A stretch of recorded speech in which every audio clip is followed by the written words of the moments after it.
미국이 계속해서 경고를 주고 있지만 그동안 사실 북한과 러시아가 무기를 거래하고 있다는 정황은 조금씩 드러났었잖아요. 양국이 군사 협력을 좀 강화하게 된 계기가 언제였습니까? 사실 이제 그 북한은 강대국 간의 분쟁에 연루되는 것을 굉장히 경계를 해왔습니다. 비록 정치적 지지는 계속 해왔지만 예. 군사 협력을 해서 자기들이 어떻게 보면 이제 군사적 분쟁에 연루가 되면 자기들도 상당한 피해를 볼 수 있기 때문에 네. 이걸 상당히 경계를 해왔거든요. 그래서 군사 협력 부분은 얼마 전까지만 해도 계속 부인을 했어요, 예. 북한은. 예. 우리는 포탄 거래 안 한다. 이렇게 얘기를 했는데 지금 상황이 이제 예전하고 조금씩 달라지고 지금 있는 거죠. 화면 보면 김정은 네. 위원장이 쇼이구 러시아 국방장관과 함께 북한에 있는 무기 전시장을 지금 소개하고 있는 화면이거든요. 예, 그렇죠. 그래서 이제 외부 시각에서 볼 때는 이제 북러 간의 무기 거래가 지금 가능한 어떤 여러 가지 이제 분위기가 만들어지고 있다 이렇게 평가할 수 있는데 네.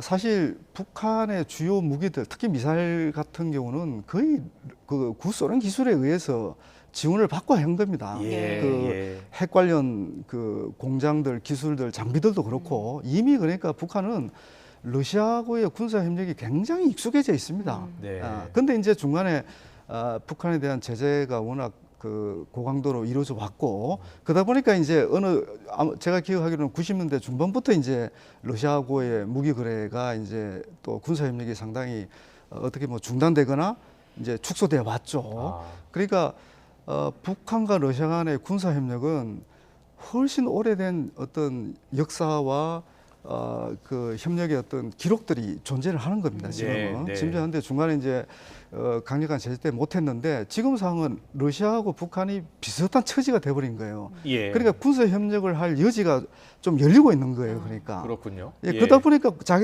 지금 이제 러시아가 전쟁하면서 우크라이나 전쟁하면서 제일 필요한 게 이제 포병 관련된 예.